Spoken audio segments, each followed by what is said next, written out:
En effet, nous sommes tous réunis au cours de cet atelier avec l'objectif commun, un objectif cher à toute la population ivoirienne, de développer une stratégie de défense et de promotion de la dénomination Atieke.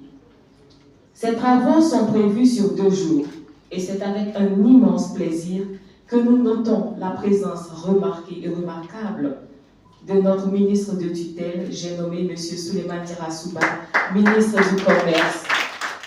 Cérémonie d'ouverture et en même temps aux travaux de réflexion sur la protection de notre Atieke national.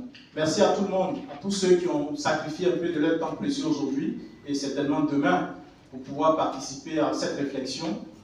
Je voudrais rappeler, comme Mme Best a dit tout à l'heure, qu'au cours de cette cérémonie, au cours de cet atelier de réflexion, il ne sera pas question de faire de distinction entre les zones de production de l'Atieke, mais il est question pour nous tous, en tant qu'Ivoiriens, avec l'appui des experts qui sont venus de l'extérieur, d'identifier la bonne procédure, la bonne stratégie pour pouvoir protéger et défendre cet élément, comme je le disais tout à l'heure, important de notre patrimoine culturel qu'est l'Atieke. Deux anecdotes. La première, c'est quand M. le ministre rencontrait le directeur général de notre pays pour demander la protection de l'appellation Atieke. Et mon directeur général est un Asiatique, donc il essayait de prononcer l'Atieke à sa manière. Et je voyais le ministre qui dit non, non, prononcez Atieke. Il dit, non, non, non, prononcez comme je vous dis. Il insistait. Et la deuxième, c'est que nous sommes tous des consommateurs d'Atieke. Et quand on va à Genève, quand vous allez chez le commerçant, qui la plupart sont des Sri Lankais, vous voyez Atieke du Togo, Atieke du Bénin, Atieke de Côte d'Ivoire. Enfin, il y a un mélange. Et les consommateurs, nous pouvons savoir, mais les autres, pourvu que ce soit Atieke, ils consomment. Donc, je crois que le combat du ministre est très important. Je suis très heureux de prendre la parole ce matin à l'occasion de cette cérémonie d'ouverture de l'atelier sur le développement d'une stratégie de défense et de promotion de la domination Atieke. Permettez-moi, avant tout propos, de soutenir au nom du gouvernement ivoirien, de souhaiter au nom du gouvernement ivoirien la cordiale bienvenue à notre compatriote qui est le directeur Afrique de l'ONPI et également à toute sa délégation, à tous ceux qui nous font l'amitié d'être présents à cette cérémonie. Je voudrais en tout cas vous apporter toute notre gratitude et vous remercier d'avance pour votre expertise pour qu'enfin notre Atieke nationale en tout cas soit protégée partout, sur tous les continents. Je voudrais également souhaiter la traditionnelle Akwaba aux experts de l'Institut national de la propriété intellectuelle et de l'ambassade de France en Côte d'Ivoire, aux responsables de l'administration publique, aux chefs coutumiers et aux notables, aux experts nationaux, aux personnes de ressources et à tous les producteurs qui ont effectué le déplacement à ces lieux pour contribuer aux réflexions, comme cela a été rappelé tout à l'heure par le directeur général durant ces 2 jours. Je voudrais également saluer Madame le directeur général de l'ONPI, M.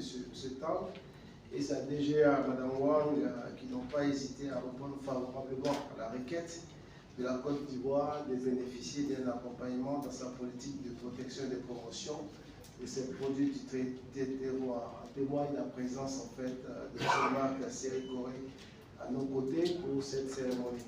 Donc toute ma reconnaissance également à tous les acteurs de la filière Atieke, dont la mobilisation est non seulement le marque de leur attachement à ce symbole, à ce produit, je dirais même ancestral, mais aussi surtout à la satisfaction de voir un vœu d'attente longtemps exprimé s'accomplir, c'est-à-dire celle de protéger et de défendre l'Atieke partout, je veux dire sur tous les continents.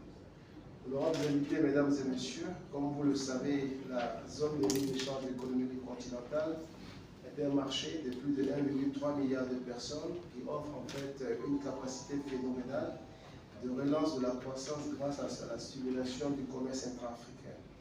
Donc ce grand marché présente des opportunités économiques pour les très petites et moyennes entreprises et également pour nos producteurs et transformateurs une participation plus large afin de créer plus de valeur ajoutée et de pouvoir créer plus d'espace à tout ce qui concerne les transferts de technologies. Donc c'est un espace de concurrence également accru où l'identité d'un produit, comme vous le savez, constitue un outil essentiel de son développement et de sa réussite économique par sa connaissance, sa reconnaissance et sa notoriété.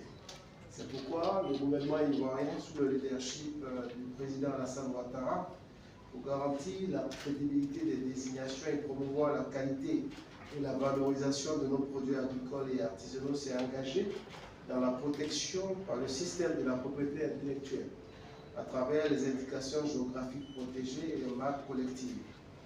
Ainsi, des dispositions nécessaires ont été très tôt prises pour réunir les conditions indispensables pour l'exploitation du système des indications géographiques par notre pays, notamment la création et l'opérationnalisation du Comité national des indications géographiques et des marques collectives et la ratification des traités et actes internationaux qui promeuvent ce système d'enregistrement, tels que l'arrangement de Lisbonne et l'acte de Genève. L'opérationnalisation du CMC a ouvert la voie pour la finalisation de l'ensemble des processus d'enregistrement des produits entamés depuis quelques années. Je pourrais citer la Tchéquie des Lagunes et le pain baoulé, dont le projet devant conduire à leur enregistrement a été lancé le 18 octobre à Ivotel. Le café de Mort, dont le dossier d'enregistrement est déjà finalisé, sera déposé au cours de cette journée. En ce qui concerne le riz de Danané et la toile de Borobo, le processus d'enregistrement débutera dès l'année prochaine. Donc, je voudrais en tout cas encourager la direction générale de l'OEPI à maintenir en fait le cap, à accélérer la cadence pour que selon les délais sur lesquels nous sommes convenus, tout ce processus-là puisse être achevé, pour que nos produits soient protégés aussi bien auprès de l'OAPI qu'au niveau de l'OMC. Honorables invités, mesdames et messieurs, la cérémonie qui nous réunit ce jour vise à identifier la meilleure stratégie de défense et de promotion de la dénomination Atiké. Il s'agit pour nous de trouver, après réflexion, l'outil de propriété intellectuelle qui convient le mieux, et donc sans contestation de qui que ce soit à la protection de l'appellation Atiké, afin de la consacrer exclusivement à la Côte d'Ivoire, puisqu'il constitue l'un des éléments les plus emblématiques de notre patrimoine culturel. Il convient à ce stade de mon propos de se demander comment en est-on arrivé là. Le fait est qu'aujourd'hui, la consommation de la Tchéquie est répandue partout, je veux dire sur le continent et également en dehors du continent. Et le directeur général a rappelé tout à l'heure tout ce que nous avons pu noter au niveau, en tout cas, de l'appétit de certains pays ou de certains pays du continent ou des pays en dehors du continent à utiliser, je dirais, abusivement l'appellation Atiké. Donc, de telles situations ont entraîné, c'est vrai, une réaction des populations ivoiriennes afin de rétablir cette vérité-là, et le gouvernement n'est pas resté insensible à cela et a mené des diligences auprès de l'OAPI pour que cela soit su, et également pour que, en fait, tout opérateur qui vient avec un produit portant une marque à Tchéquer ou bien une marque liée en tout cas à ce produit-là qui est fabriqué en Côte d'Ivoire puisse être contesté et puisse trouver une voie sans issue. Et l'OAPI en a pris acte et les procédures en la matière ont été faites en fait. Il faut le rappeler que l'Atiké reste un mets typiquement ivoirien.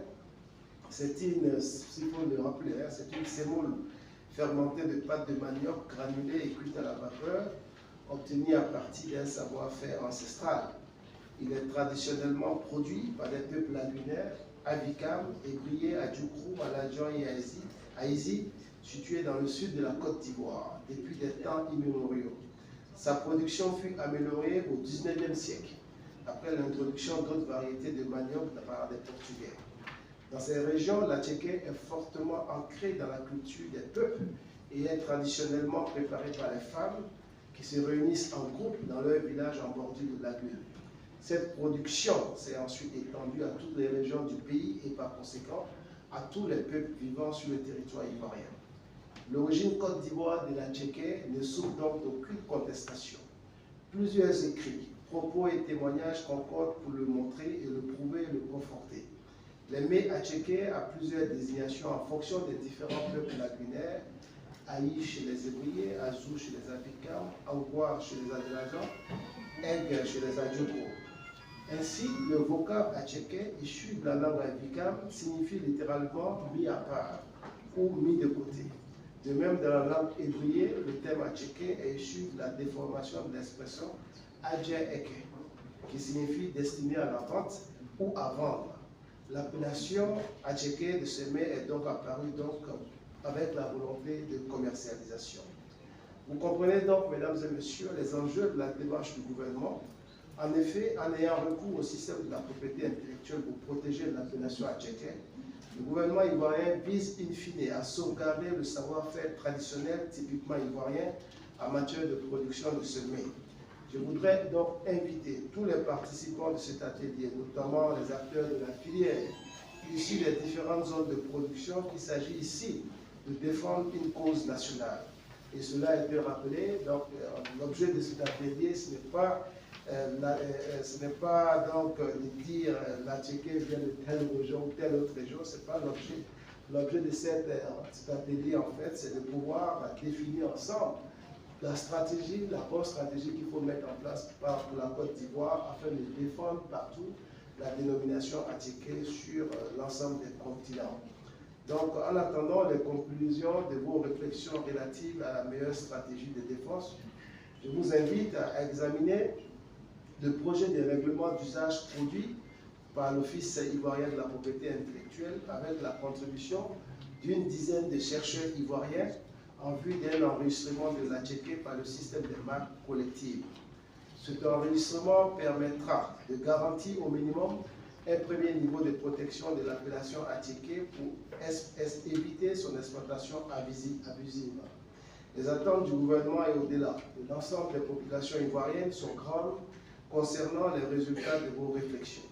Avec la qualité des experts commis à cette tâche et la mobilisation de l'ensemble des acteurs de la chaîne de valeur, des chefferies des régions ancestrales de l'attiqué, je reste convaincu que vous parviendrez à un résultat très probant. L'Ivoirien, vous savez, est très regardant sur certaines valeurs, est très regardant en fait sur la préservation de son patrimoine, est très regardant tout ce qui caractérise en fait son identité. Et l'attiqué, comme vous le savez, fait partie de notre patrimoine. Et il est important de le préserver et ça doit être une fierté. C'est une fierté aujourd'hui qu'un mets qui a été produit par des designers en Côte d'Ivoire soit apprécié partout dans le monde.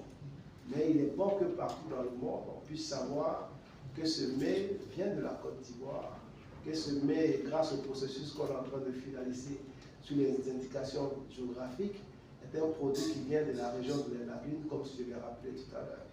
Et il est important qu'au niveau international, par rapport à toutes les approches marketing, on puisse savoir que l'attiqué est un nom ivoirien et vient d'un pays, etc.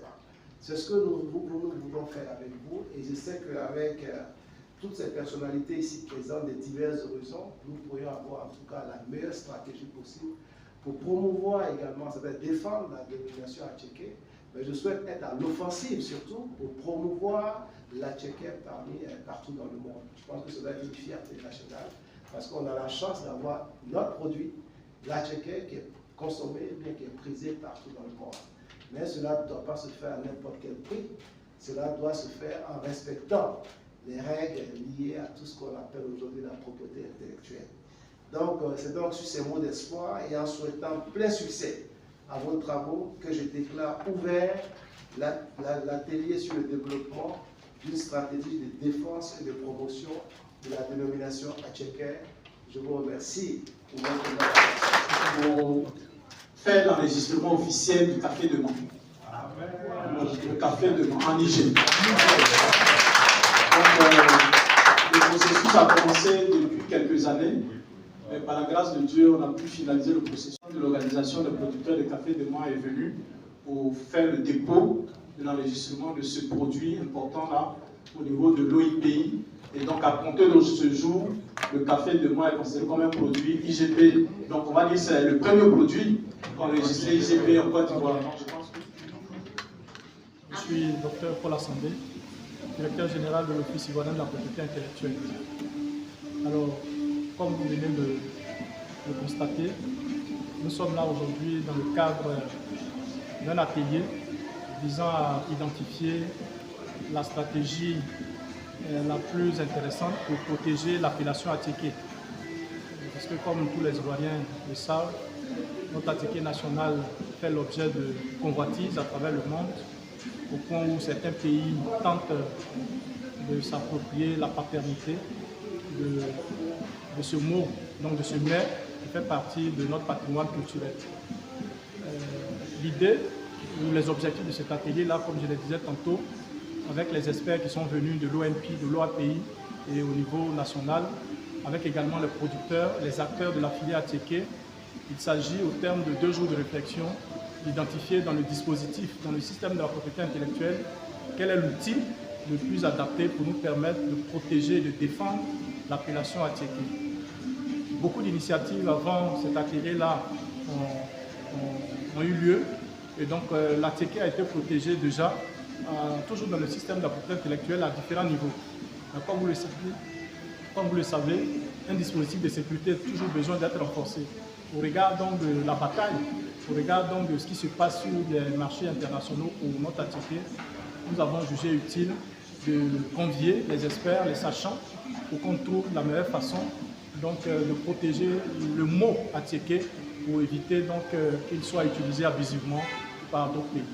Donc je voudrais profiter de vos micros pour rendre un hommage, mais vraiment un vibrant hommage à Monsieur le ministre du Commerce, de l'Industrie et de la Promotion des PME, qui n'a pas lésiné sur les moyens, qui s'est déplacé personnellement jusqu'à Genève, au siège de l'OMP, pour aller plaider auprès des premiers responsables, afin que la Côte d'Ivoire puisse bénéficier de l'accompagnement nécessaire de cette institution pour conduire ce projet-là.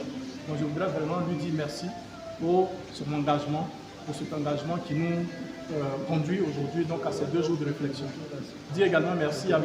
Marc Serkouré, qui est le directeur Afrique de l'OMP, qui s'est personnellement déplacé également donc, pour montrer l'intérêt que l'OMP accorde à ce projet-là. Donc il est là, je voudrais aussi lui dire merci.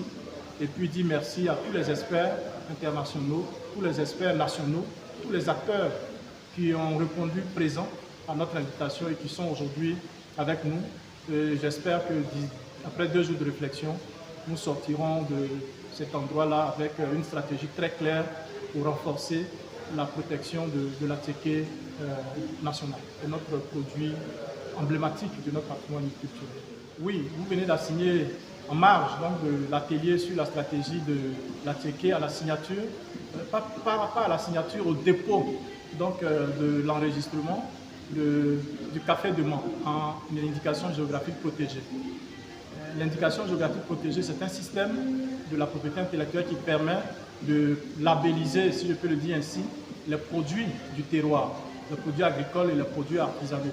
Le processus avec le café de Mans a commencé depuis quelques années et avec le soutien du gouvernement, avec le soutien du ministre, avec le soutien également de l'OAPI, parce qu'il faut le dire, nous avons bénéficié aussi d'un financement de l'OAPI durant ces années-là pour conduire le projet qui, heureusement, est arrivé à son terme et aujourd'hui, le responsable de l'organisation qui gère donc, ce produit-là est venu pour déposer officiellement donc, en indication géographique. Nous l'avons réceptionné, nous l'avons transféré. Nous allons transférer donc, ces documents à l'OAPI qui en dernier ressort va décider. Et donc c'est le premier produit ivoirien qui est enregistré officiellement en indication géographique protégée. Les enjeux derrière cet enregistrement-là, c'est pour donner davantage de valeur à ce produit-là sur le marché.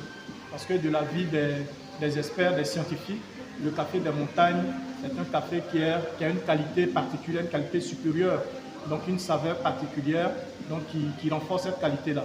Et donc avec cet enregistrement aujourd'hui, c'est une reconnaissance donc, nationale, internationale de la qualité de ce produit-là et qui, nous l'espérons, va contribuer à donner plus de valeur et donc améliorer incidemment donc, le bien-être social des producteurs de ce produit-là. Donc je voudrais profiter pour féliciter également tous ceux qui nous ont accompagnés, bien évidemment le gouvernement, ensuite l'OAPI et tous les experts de l'OIPI qui ont œuvré à ce que ce projet-là puisse être conduit à son terme.